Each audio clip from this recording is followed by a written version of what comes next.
Autant la plupart d'entre vous, vous savez faire les équations, mais quand il s'agit de la mise en équation de problèmes, là, ça devient tout de suite plus compliqué. C'est d'ailleurs un exercice qui a posé problème à une de mes élèves récemment. C'est donc parti pour regarder ça ensemble. Dans une tirelire, il y a un total de 32 pièces qui sont uniquement des pièces de 1 euro et des pièces de 2 euros. La somme d'argent totale qu'il y a dans ce porte-monnaie est de 53 euros. On nous demande combien il y a de pièces de 1 euro et combien il y a de pièces de 2 euros.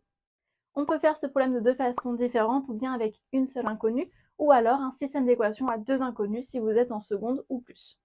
Ici, pour que ce soit accessible à tous, on va le faire avec une seule inconnue, donc du coup ça sera un problème que l'on pourra résoudre à partir de la quatrième. Nous avons 32 pièces au total. Ça veut dire quoi? Ça veut dire que si on pose x, notre inconnu, comme étant le nombre de pièces de 1 euro, je l'écris ici.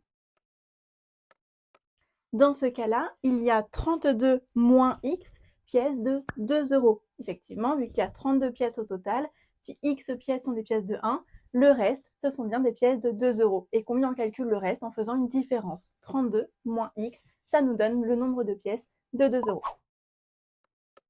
On connaît donc en fonction de x le nombre de pièces de 1 euro, le nombre de pièces de 2 euros, et on sait que la somme totale dans le porte-monnaie est de 53 euros. Or, pour calculer la somme totale dans ce porte-monnaie, il faut bien multiplier le nombre de pièces de 1 euro par 1 et ajouter à cela le nombre de pièces de 2 euros multiplié par 2.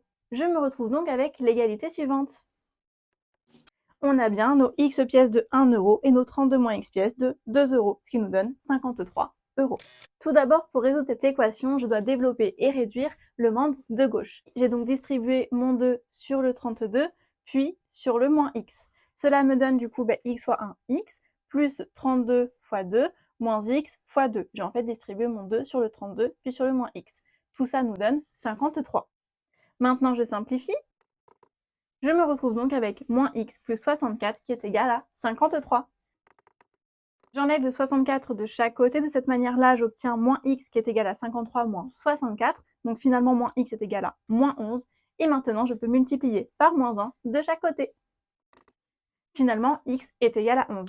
Ce qui signifie que j'ai 11 pièces de 1 euro. Et vous vous souvenez, j'avais du coup 32 moins x pièces de 2 euros. Donc finalement, 32 moins 11, ce qui nous donne 21 pièces de 2 euros. Voilà tout pour cet exercice. Si tu as des questions, n'hésite pas à les mettre en commentaire et je te dis à bientôt pour une prochaine vidéo.